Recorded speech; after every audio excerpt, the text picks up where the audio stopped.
श्लोक 44. पूर्वाभ्यासेन तेनैव ह्रियते ह्यवशोऽपि सः जिज्ञासुरपि योगस्य शब्दब्रह्माति वर्तते.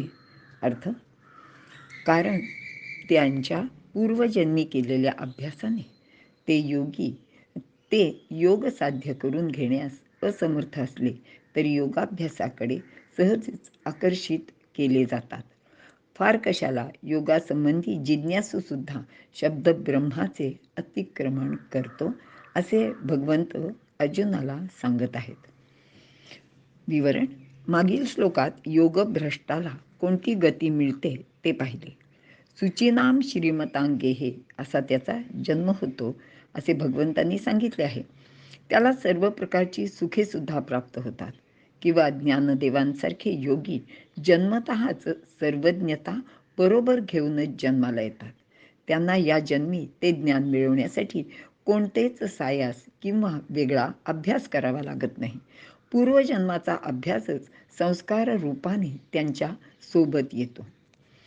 अशा रीतीने योगभ्रष्ट मनुष्याचा जन्म कोठेही झालेला असो, तो या नवीन जन्मात आपोआपच योगमार्गाकडे वळतो, येथे आकर्षीला जातो, असे भगवंत सांगत आहेत. या जन्मात त्याला कोणतेच सायाससुद्धा करावे लागत नाहीत. ज्ञानदेव, समर्थ रामदास स्वामी, शंकराचार्य ही त्यांची उदाहरणे आहेत. त्याचप्रमाणे गजानन महाराज, गोंदवलेकर महाराज, गुलाबराव महाराज ही संत मंडळी आणि कित्येक विज्ञाननिष्ठ शास्त्रज्ञ, डॉक्टर्स याच मार्गाने गेले आहेत किंवा जातात असे आपल्याला आढळून येते.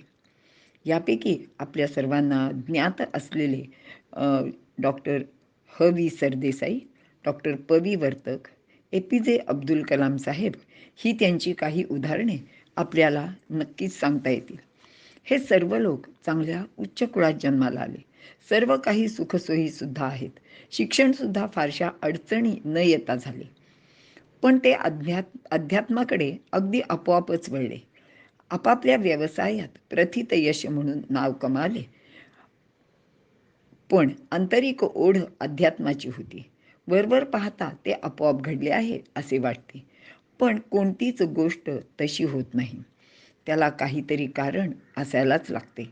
या जन्मात ते दिसत नसले तरी त्याचा संबंध मागील जन्मापर्यंत पोचतो. कार्यकारण भाव हा विज्ञानाचा सिद्धांतच आहे. कार्य घडले तर त्याला काहीतरी कारण हे असतेच आणि असे मानायला सुद्धा आपल्याला हरकत नाही. म्हणूनच या जन्मात ते सापडले नाही तर त्याचा संबंध निश्चितपणे मागील जन्माशी निगडीत असतो असे लक्षात घ्यावे. अवश म्हणजे वश नसलेला तो, ज्याने स्वतःला वश करून घेतले नाही तो, ज्याने आत्मसंयमन केलेले नाही असा तो. गेल्या जन्मीच्या अभ्यासाने तो योगाकडे ओढला गेलेला असतो. आत्मसंयम ही योगाभ्यासाची पहिली परीक्षा आहे, पायरी आहे. तो अभ्यास त्याचा मागील जन्मीच झालेला आहे.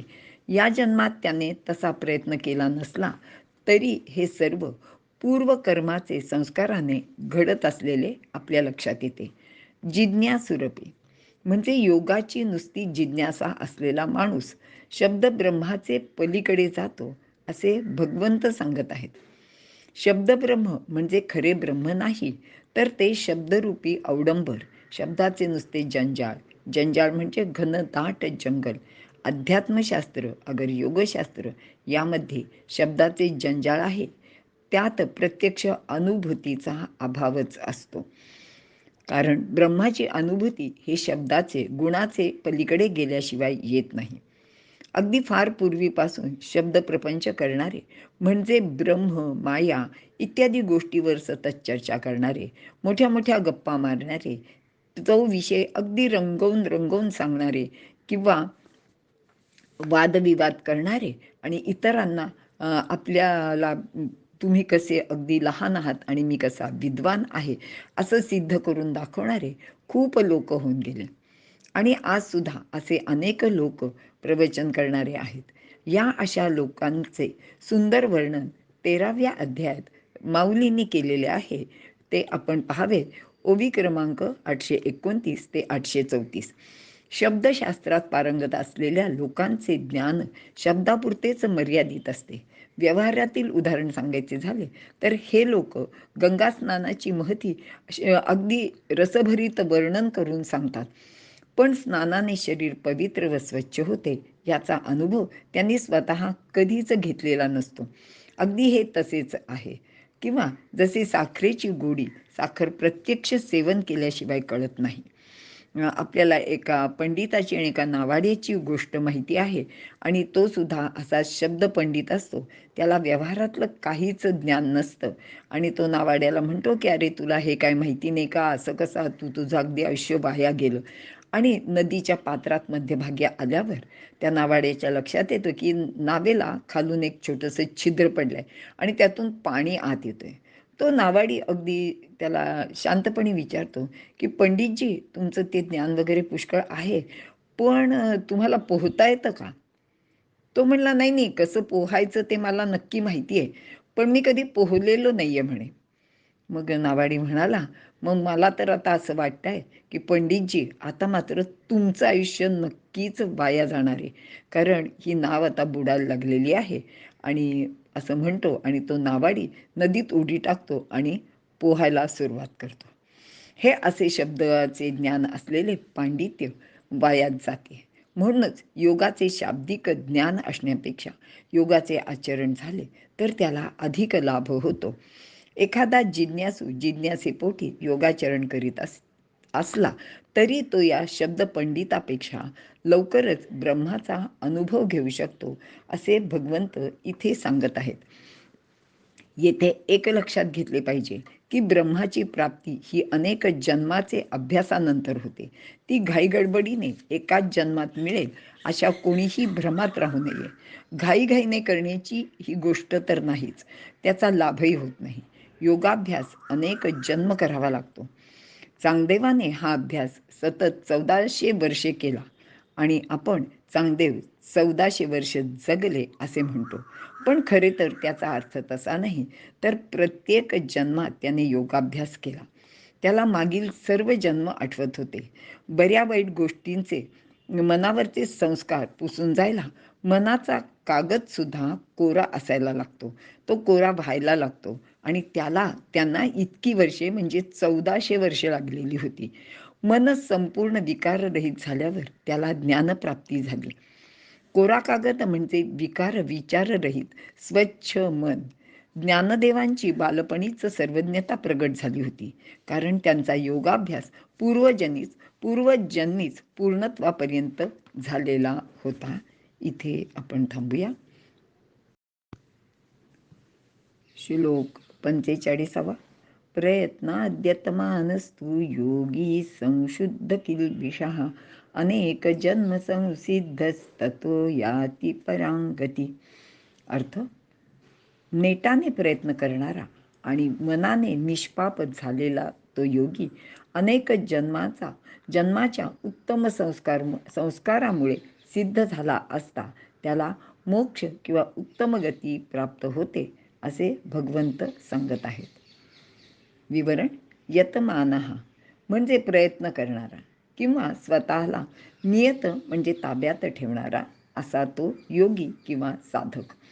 जो प्रयत्न करून स्वतःला ताब्यात ठेवतो तो योगी पापापासून व दोषापासून मुक्त होत जातो, कारण स्वतःवर ताबा ठेवण्यासाठी तो नियमित वर्तन करतो.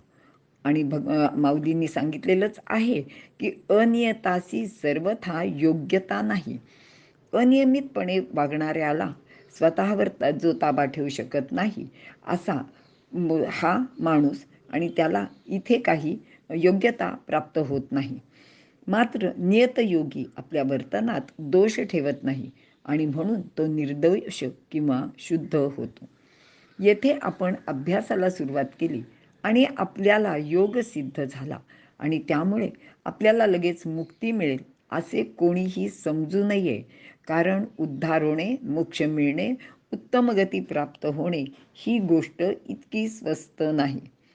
ज्ञानदेव तर सांगतात की वर्ष शतांच्या कोडी, जन्मसहस्रांच्या आडी, लंघिता पातला थडी आत्मसिद्धीची.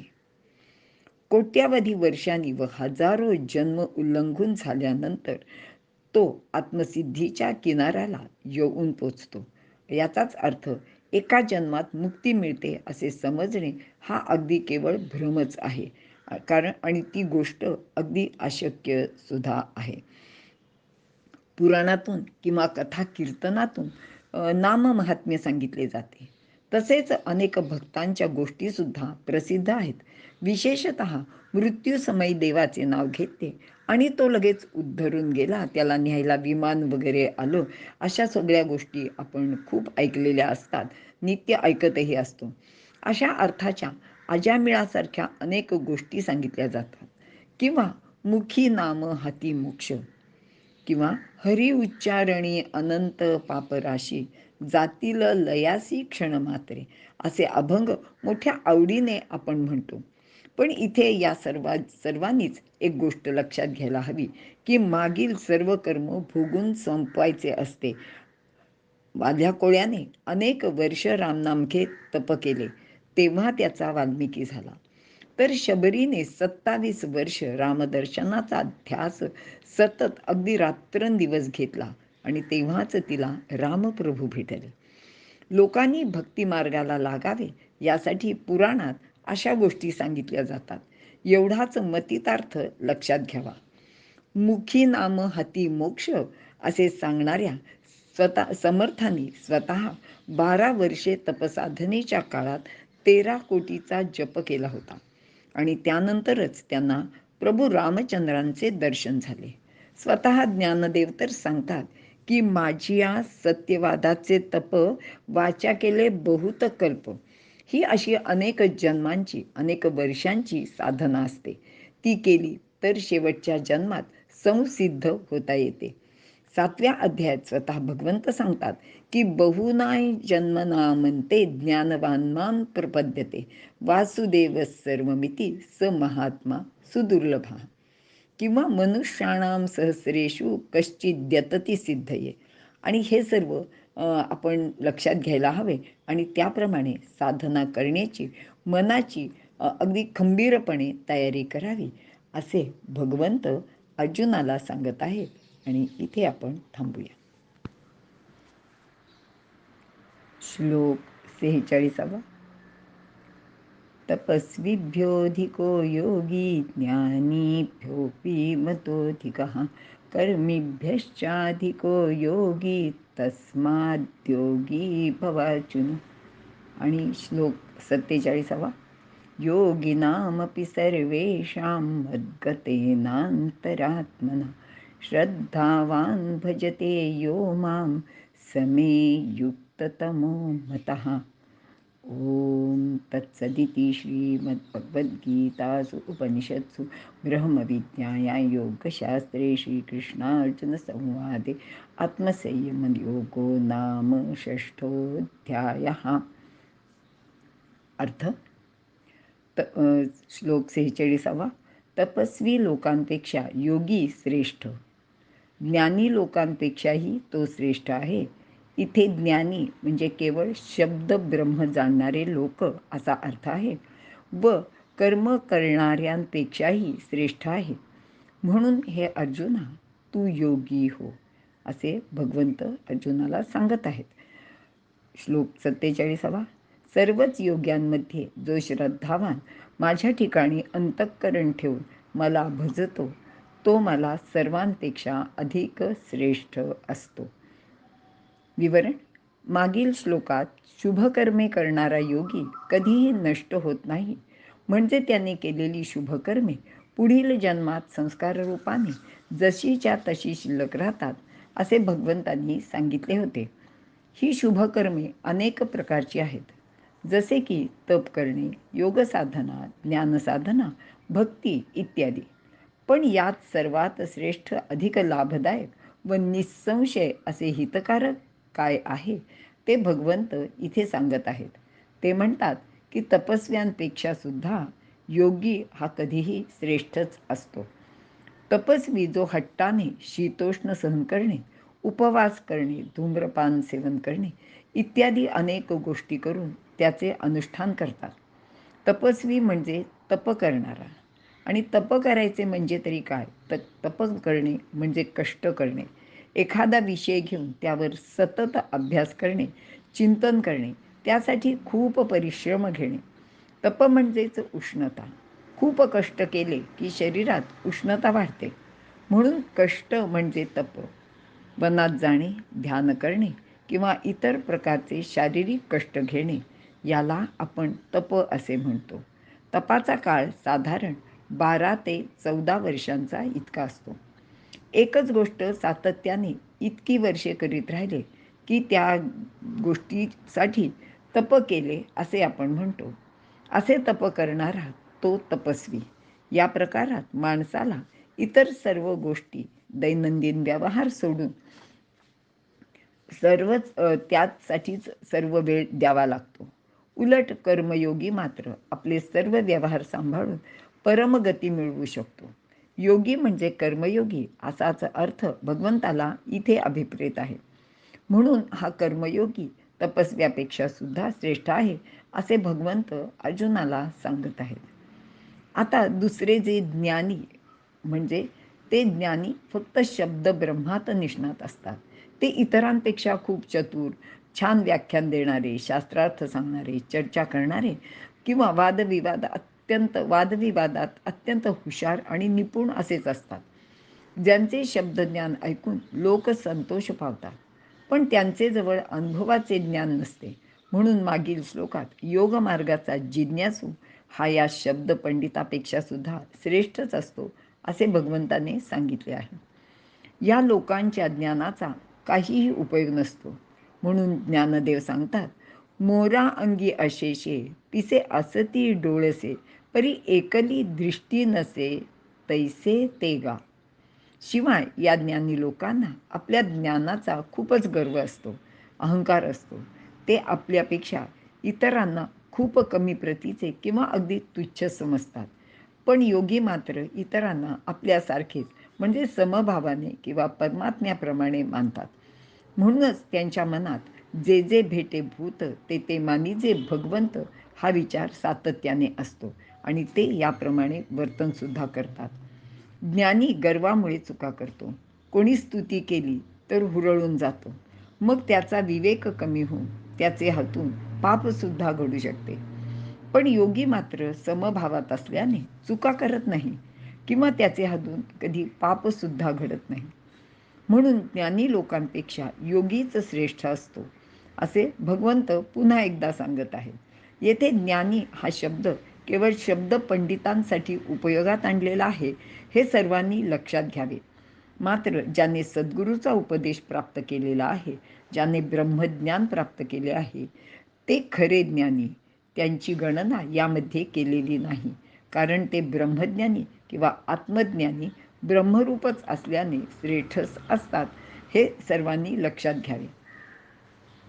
तिसरे कर्मीन म्हणजे कर्मकांडात रममाण असणारे.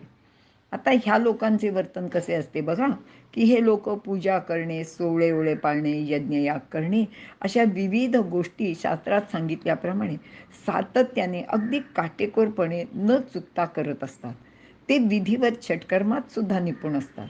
त्याचबरोबर जप करणे, व्रताचरण, नित्य देवदर्शन किंवा ठराविक गोष्ट झाल्याशिवाय अन्न ग्रहण न करणे, अगदी पाणीसुद्धा न पिणे, उपवास करणे, प्रदक्षिणा घालणे, लक्ष वाहणे अशा अनेक किती सांगाव्यात तेवढ्या गोष्टी थोड्या ते अगदी नेमाने करतात. त्यात थोडीशी सुद्धा चूक झालेली त्यांना खपत नाही. मात्र अशा प्रकारचे कर्म करून त्यांना कोणतीच फलप्राप्ती होताना दिसत नाही असं भगवंत सांगतायत. कारण अगदी मनःशांतीचा त्यांना लाभसुद्धा होत नाही. उलट एकामागे एक कर्माचे आचरण करण्यासाठी त्यांचे मन सतत त्याच गोष्टीत व्यग्र राहते. ती गोष्ट पूर्ण करण्यासाठी किंवा नीटपणे पूर्ण होईल का नाही याची सुद्धा ते सतत चिंता करतात. याशिवाय आपण करीत असलेली प्रत्येक गोष्ट कशी योग्यच आहे अशा प्रकारचा गर्वसुद्धा त्यांना होतो.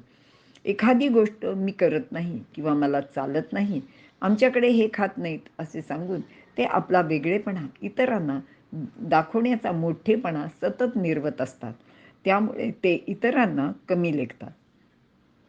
ज्ञानदेव म्हणतात, अशा कर्म करणाऱ्या लोकांमध्ये माझी आचरती रीती कोण आहे अशी अहंकाराची, अगदी गर्वाची भावना सतत जागृत असते. म्हणजे माझ्यासारखं आचरण करणारा आजूबाजूला किंवा आपल्या संबंध समाजात कोणीच नाही अशी भावना त्यांच्या मनात सातत्याने जागृत असते. पण योगी मात्र नम्र असतो. स्वधर्माप्रमाणे सर्व व्यवहार पाळतो, म्हणून तो कर्मींपेक्षा निश्चितच श्रेष्ठ आहे. सर्वांमध्ये कर्मयोगी श्रेष्ठ असल्याने भगवान अर्जुनाला कर्मयोगी होण्याचा आदेश देत आहेत. अर्जुन व भगवंत दोघे रणांगणावर उभे आहेत. समोर युद्धाचे कर्म उभे ठाकले आहे. अशा वेळी अर्जुन संन्यासी न होता कर्मयोगी झाला तर युद्धाचे कर्म व स्वधर्म आणि स्वकर्तव्य म्हणून करण्यास तो कधीच घाबरणार नाही. तो परमात्म्याशी अनुसंधान ठेवून युद्ध करेल असं भगवंताला वाटतंय. म्हणूनच तस्माद्योगी भवार्जुन, किंवा या कारणे तू ते मी सदा म्हणे योगी होई अंतःकरणे पंडुकुमारा असे त्याला सांगत आहे. योगी हा सर्वश्रेष्ठ असे वरील श्लोकात सांगितले आहे. पण या योग्यांमध्ये सर्वश्रेष्ठ कोण ते श्रीकृष्ण भगवान सांगत आहेत. जो योगी ब्रह्मापर्यंत पोहोचतो आणि श्रद्धा ठेवून त्याला म्हणजेच परमेश्वरालाच भजतो, तो मनाने सतत त्याच्याशी युक्त असतो, तो श्रेष्ठ योगी. युक्त म्हणजे परमेश्वरापासून क्षणभरही विभक्त नसतो, तो भक्त. येथे भक्त व योगी किंवा योगी आणि भक्त असा परमेश्वराला अधिक प्रिय आहे असे भगवंत सांगत आहेत. योगी म्हणजे कर्मयोगी, हठयोगी, भक्तियोगी आणि ज्ञानयोगी इत्यादी सर्व प्रकारच्या योग्यांचा वाचक होऊ शकतो, किंवा निष्काम कर्मयोगी असाही याचा अर्थ आहे. पण भक्तीच्या जीवना वाचून योग व्यर्थ आहे. योगाबरोबर भक्ती तर हवीच. भक्त योग्याची 3 विशेषणे पुढील प्रमाणे गीतेत सांगितली आहेत. 1. मद्गता अंतरात्मना, ईश्वराचे ठिकाणी अंतःकरण लावणे. 2. श्रद्धावान, अंतःकरणात परमेश्वराबद्दल अपार श्रद्धा असणे. 3. भजते म्हणजे भजणे, सेवा करणे निष्काम भावनेने. जो योगी वरील 3 लक्षणांनी युक्त आहे तो सर्वात श्रेष्ठ. भक्त लक्षणाबरोबरच योग्याची 3 लक्षणे सुद्धा विचारात घ्यायला हवीत. 1. कर्मसु कौशलम, कर्माचे ठिकाणी कुशलता. 2. समत्व, समत्व चित्ताचे तेची सार जाणे योगाचे, चित्त विचलित होऊ न देणे व स्थिर चित्त असणे. 3. कामक्रोधाचा वेग सहन करणे. वरील 6ही लक्षणांनी युक्त असा भक्तयोगी सर्वश्रेष्ठ असतो. भक्तीमध्ये ईश्वराची सेवा करणे म्हणजेच मूर्तीची पूजा करणे, त्याचे भजन करणे, देवळे बांधणे, उत्सव इत्यादी गोष्टी भगवंताला अपेक्षित नाहीत. तर भगवंताचे काम करणे, भज या शब्दाचा अर्थ भक्ती, भजन करणे, नामजप एवढाच नाही तर सेवा करणे म्हणजे ती निष्काम सेवा असली पाहिजे, अशी ही महत्त्वाची भक्ती भगवंतांनी सांगितलेली आहे. शिवाय साधूंचे परित्राण, दुष्टांचे निर्दालन आणि धर्माची संस्थापना ही महत्त्वाची कार्ये या योगी भक्तांनी करावीत अशी भगवंताची इच्छा आहे, किंवा असे भगवंत अर्जुनाला सांगत आहेत. अशा रीतीने खालील लक्षणांनी युक्त असलेला भक्तयोगी सर्वश्रेष्ठच आहे. तो भगवंताला प्रियही आहे. भक्ताने ईश्वराच्या महाशक्तीचे ध्यान करून त्या महाशक्तीने मन परिपूर्ण करावे. ईश्वर सर्वव्यापी आहे हे लक्षात घ्यावे. त्यावर दृढ विश्वास ठेवावा. वर सांगितलेली प्रभू कार्यसुद्धा करावी. या सर्व गोष्टी कुशलतेने कराव्यात. त्यात चालढकल अगर कसूर करू नये. शीतोष्णादी व हानी लाभादी द्वंद्वे उपस्थित झाली तर त्यावर मात करावी. कामक्रोधादी षड्रूपूंना वश करावे, त्यावर मात करावी. आपले कर्तव्य निष्काम बुद्धीने पार पाडावे. असे 6 मुद्दे या संपूर्ण अध्यायाचे सार आहे. खऱ्या भक्ताने जर असा निष्काम कर्मयोग आचरला तर त्याचे बरोबर समाजाचा उद्धार निश्चितपणेच होतो. समर्थांनी असा भक्तियोग व कर्मयोग आपल्या आचरणात आणला होता. म्हणूनच ते रामाचे समर्थ दास होते किंवा दास असून सुद्धा ते समर्थ झाले. त्यांनी स्वतःबरोबर समाजातील तरुणांना प्रेरणा देऊन धर्मरक्षणासाठी समाज मन तयार केले. इथे 6वा अध्याय पूर्ण झालेला आहे. श्री कृष्णार्पणमस्तु. 6व्या अध्यायात मन एकाग्र करून ध्यान योगाचा अभ्यास करण्याची रीती सांगितली आहे. म्हणून याला ध्यान योग असे म्हटलेले आहे. मनाच्या एकाग्रतेचा हा अभ्यास आहे. याला ध्यान म्हणतात. या अध्यायात ध्यानाचा अभ्यास कसा करावा ते सुद्धा सांगितले आहे. असा अभ्यास केल्याने मन रिते होते. असे रिते मन शांत, स्वस्थ, विचारशून्य, समतोल बनते. हाच योगाभ्यास आहे. मात्र हा साध्य होण्यास कित्येक वर्षे लागू शकतात. गीतेने सांगितलेल्या या ध्यानयोगाप्रमाणेच इतर ग्रंथातून काही वेगळ्या पद्धती सुद्धा सांगितल्या आहेत. या सर्वांचा महत्त्वाचा हेतू मन एकाग्र होणे हाच आहे.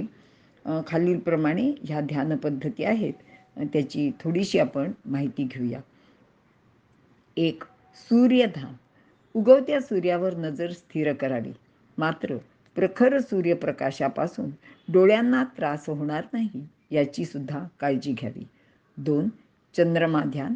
सूर्यापेक्षा शांत, शीतल चंद्रावर ध्यान करणे अधिक सुखकारक असते. परंतु चंद्राच्या कला लहान मोठ्या होत असतात. त्याच्या वेळा वेगवेगळ्या असतात. त्यामुळे थोडी अडचण निर्माण होऊ शकते.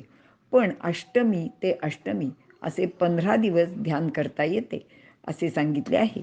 चंद्राची शीतल किरणे मन, तन यांना थंडावा देतात आणि त्यामुळेच मन प्रसन्न राहते. 3. ज्योतिर्ध्यान. चंद्र सूर्याच्या तेजोध्यानापेक्षा अत्यंत सुलभ आणि सोपे असे हे ध्यान आहे. निरांजनाच्या शांत स्तब्ध ज्योतीवर ध्यान करणे. 4.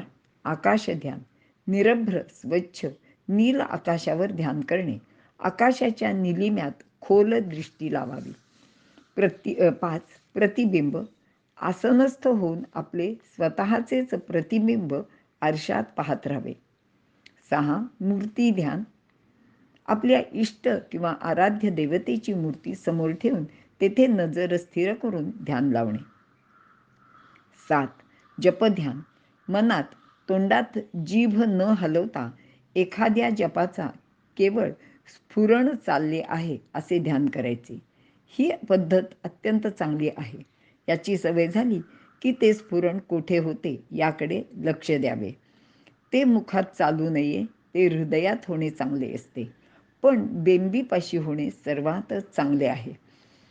बेंबीजवळ चाललेल्या या जपास परावाणीचा जप असे म्हणतात. हृदयाजवळ होणाऱ्या जपास पश्यंती असे म्हणतात. तर दोन्ही प्रकारच्या जपामुळे प्रकाश दर्शनाचा सुद्धा माणसाला अनुभव येतो. कंठातील जपास मध्यमा तर मुखातील जपाला वैखरी जप असे म्हणतात. जप पश्यंतीवर किंवा परेवर करण्याचा प्रयत्न करावा. 8. हा जपही थांबून केवळ स्वरूपावर ध्यान केंद्रित करता येते. तेथे कोणतेच चिंतन अथवा जप नसतो. केवळ अहमचे स्फुरण जाणवते. यामध्ये फक्त श्वासावर लक्ष केंद्रित करतात. हाच तो अजपा जप म्हणजे शब्दशून्य असा हा जप आहे. 9. निरालंब ध्यान. हा सर्वात अवघड पण सर्वश्रेष्ठ प्रकार आहे. आलंब म्हणजे आधार. मनाला कोणत्या तरी वस्तूचा किंवा शब्दाचा आधार लागतो, तो काढून टाकणे. ही पद्धती वस्तुशून्य, शब्दशून्य आणि अहमशुद्ध अशी आहे, शून्य अशी आहे. 10. कला साधना. निरालंब ध्यान अवघडच, जप कंटाळवाणा किंवा यांत्रिक, भावभावना संपवणे तर अत्यंत कठीण गोष्ट आहे. असा योग साधणे एका जन्मात साधत नाही. यापेक्षा भावभावनांच्या आधाराने मनाची एकाग्रता साधता आली तर चांगलेच असते. कला म्हणजे योगाभ्यासच. कलेतच सौंदर्य आहे, मनाला आधारसुद्धा आहे. कंटाळा पण येत नाही की तिथे यांत्रिकपणासुद्धा असत नाही. तेथे भावभावनांविरुद्ध लढाई करावी लागत नाही. कलेच्या उपासनेत मनास एकाग्र व वासना शून्य बनविता येते. योगी अरविंद म्हणतात की कला म्हणजेच योग साधना. अशा विविध ध्यान पद्धती ग्रंथातून सांगितल्या आहेत. ज्ञानदेवानी या श्लोकावर विवेचन करताना एक विलक्षण विचार मांडलेला आहे.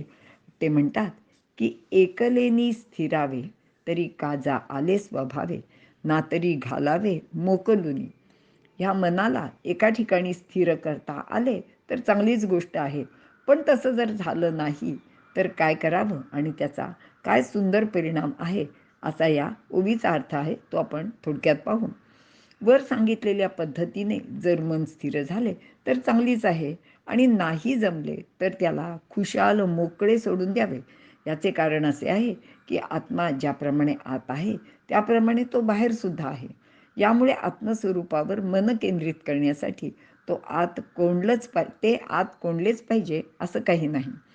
बाहेर सोडले तरी निसर्गाच्या शेवटच्या टप्प्यावर चैतन्याचीच म्हणजे आत्मस्वरूपाची भेट होते.